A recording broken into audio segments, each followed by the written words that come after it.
move away from that, do you think? Hopefully, but you can't tell, can you? Do you think it'd be a very long-term thing? Yeah. I think one of the problems that schools face is that schools actually tackle something head-on. But the point is, schools really are a product of the community. Children don't get off the bus and walk into school every morning with a sort of completely blank mind and sense of attitudes that in some way you fill. They bring with them all the baggage that they have from home and for the community. So any sort of resentment or prejudice comes in with them. We only have a limited amount of time to work with pupils and try and work through these things. Schools can't work in isolation. As Gloddick prepared for the trial of Tahir's killers, the police view that it was not a racist attack was strongly disputed.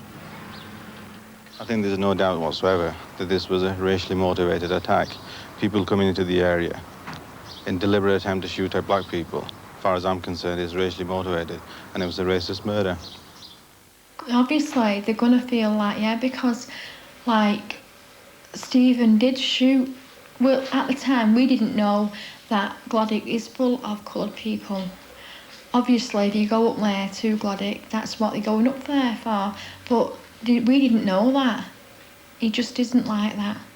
He knows a lot of coloured friends. He's known them years. I mean, he's just not like that. I mean, when he was in prison and he got sentenced for a burglary charge, he was padded up in his cell with a packer.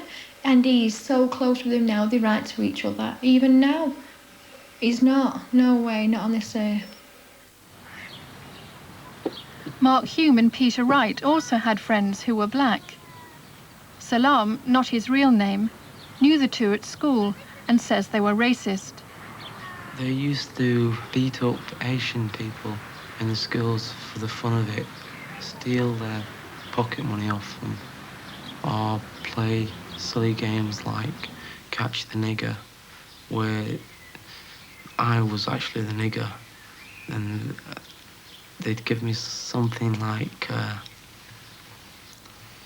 few seconds to run, and they'd come after me with dogs or sticks, and if they caught me, they'd beat me up. I actually had a lot of fights in school. I lost quite a lot of them, and I won quite a few of them. And they thought this guy is a bit of a nutter. He sticks up for himself. He's not an easy victim. Why fight with him? Why don't we become friends with him? It'll be easier for us. Salam did become friends with Hume and Wright. They found their fun in Stamford Park in Ashton. It was a sort of a place to smoke drugs, tipping other people's boats and chucking them in the lakes, throwing bricks at the ducks and watching them fall. And they used to enjoy it. They used to laugh about it. I thought the only way to let people know is by coming forward and telling them that you knew these people. And it meant a big thing to me, because it meant I'm losing some friends, but at the other hand, it meant that they killed as well. So what sort of friends do you want who are killers?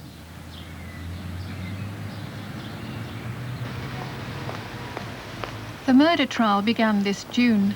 The central issue: did the three men intend either to kill Tahir or to cause him serious injury? One of the prosecution witnesses was Joanne Cooper. Oh, if I'd have known anything like that would have happened, I wouldn't have gone. I mean, and I don't think Stephen Lamb would have shot that gun if he'd have thought that he would have killed someone, because he's just not that type of lad. But it happened, and it was a big mistake. But the evidence was against Lamb. The weapon was high-powered, and he aimed not at arms or legs, but at faces. Peter Wright, the reluctant participant, acquitted of murder and manslaughter. Mark Hume, the driver of the car, guilty of manslaughter, 7 years in prison. Stephen Lamb, guilty of murder, life imprisonment. The judge told him, "You were content to fire at innocent, preferably black people." he's not like that. He's a totally different lad, if you really knew him like I know him. I mean, I've known him 5 years and he's absolutely brilliant. You couldn't wish for a better son in the world. I mean, his mother and father are always doing time now for what he's done. Must love him, because he is a good lad. He's got an heart of gold. Lamb's mother. Everyone has been happy to portray Stephen as some kind of animal. He is not. In fact, he can be more sensitive and caring than most. But the judge also revealed Lamb's criminal record, a string of convictions, including one for wounding a youth with an air rifle. He'd been on the wrong side of the law since the age of 13. In Glodick, after a difficult summer, the verdicts have helped to calm the community. Well, the reaction is one of relief, first of all, that it's all over for the family. There is some anger or anxiety in the air that the fact only one person was committed for murder. The rest were given very light sentences. And we feel that they were all involved in this incident and they should all been treated equally, in fact, all found guilty of murder. I will never get my son back for any price.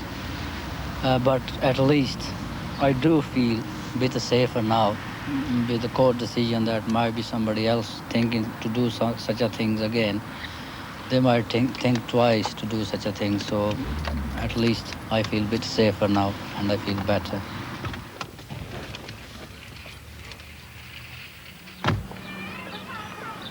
But the evidence heard in court has confirmed the view held in Glodick that Tahir's killing was racist. We know that afterwards they were commenting, I got the black bastard.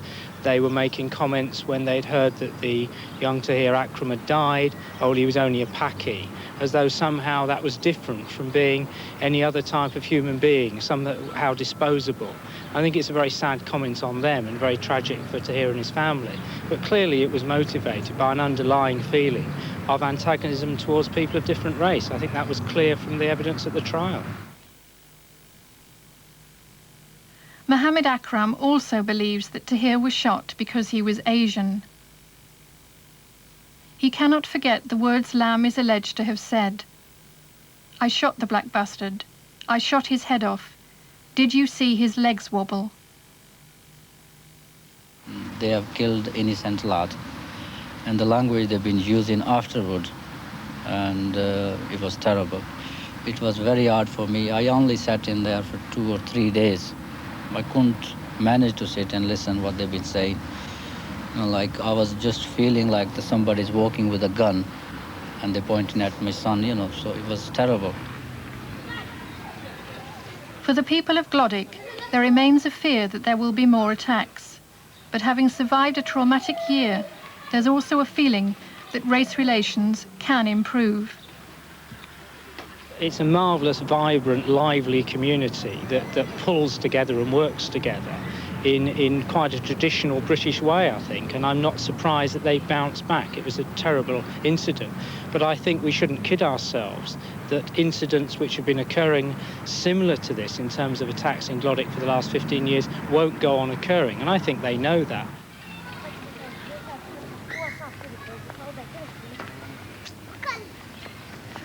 Well, to be honest, it's all dark for me now. I can't find the way out. But I'm trying my best to be normal as I was. And I really am sorry for what has happened, but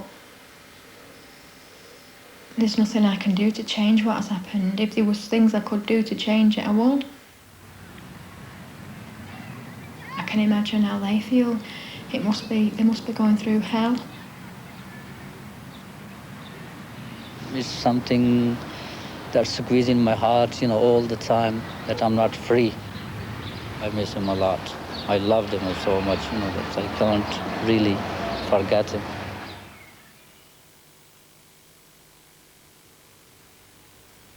Tahir Akram murdered at the age of 14. His family have told us that for the time being they mean to stay in Britain, but they can draw little comfort from this latest report on race relations in Oldham. It claims that at the time of the murder, the police promised better protection for ethnic minorities. 1 year later, says the report, nothing has been done.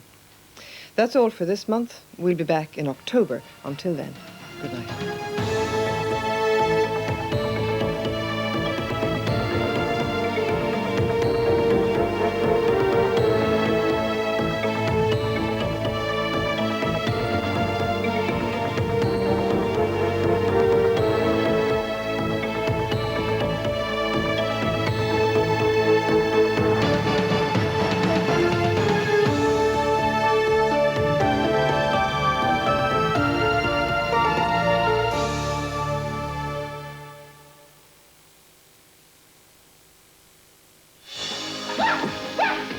Tom Cruise, Paul Newman, The Colour of Money. It ain't about pool. It ain't about sex. It ain't about love. It's about money. It's like a nightmare, isn't it? Yeah, and it just keeps getting worse and worse, doesn't it?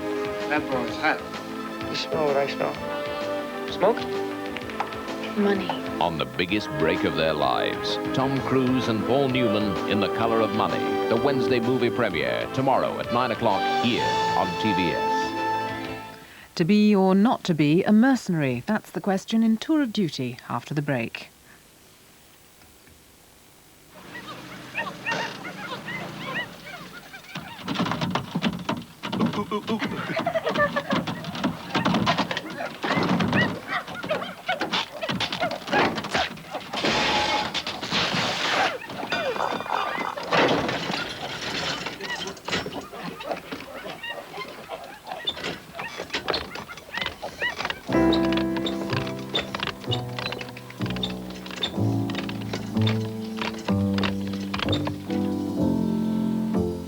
Happiness is a cigar called Hamlet, the mild cigar.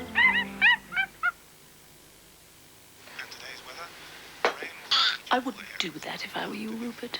If the wind changes, you'll stay like it. Well, I'd get rid of him, love. You hang on to him, he's all right. I think you should make a nice cup of tea. It seems that everyone in the world has plenty of advice to give. Take the money away for the box. 19 bucks. You're going to take the money. Oh! The question is, which is the right advice? And where can you go to get it? Oh, no, please, it's something in my eye. Try pulling your eyelid down as far as it'll go. And then blowing your nose. I wouldn't pull that trigger if I were you. At the Halifax, we've probably given more advice on mortgages than any other lender. With all that experience and our wide range of plans and options, we believe we can give you the best advice on your mortgage. Try pulling your eyelid down as far as it'll go. Then blowing your nose. The Halifax, for mortgage advice you can bank on. Friday the 5th, Mum escaped for the day, so Dad was held prisoner. I got the Findus crispy pancakes. Great. New sausage and baked beans. Wicked. I really got stuck in. So did Dad. With Findus crispy pancakes, every day's got a different taste. A very wise decision, sir, one lady owner. You obviously know a great deal about cars. No. No. But I'm getting it inspected by a man who does. Well, do you know how to get Gerald to Chester without going under any low bridges? No, but I know a man who does. Luggage in the rack? Yes. Beloved spouse? Yes. Good self? Yes. Start the car? No. But I know a man who can. Whatever your motoring problem, you'll find the answer is joining the AA. The AA. We're all you need to know. Are you the man who can? He most certainly is. This is very nice of you. He's a very nice You're man. a very nice man. I like it. You're a very nice man. A very, very nice man. Oh, no. Don't tell me. Let me guess. Oh, yes, it's a low-fat spread. That's it. Half the fat, but with all that lovely buttery taste. Well, once bitten, twice shy, know what I mean? I'm not that stupid. I mean, I wasn't born yesterday. No, not me. Look, you've only got to taste the stuff to know, haven't you? Oh, will you look at that? H Pressley Family Jewellers since 1909 have an extensive selection of quality jewellery, silverware and watches. And for the ultimate investment in time, let H Pressley assist you financially in the purchase of an exclusive Rolex. H Pressley of Worthing, Bognor and Brighton.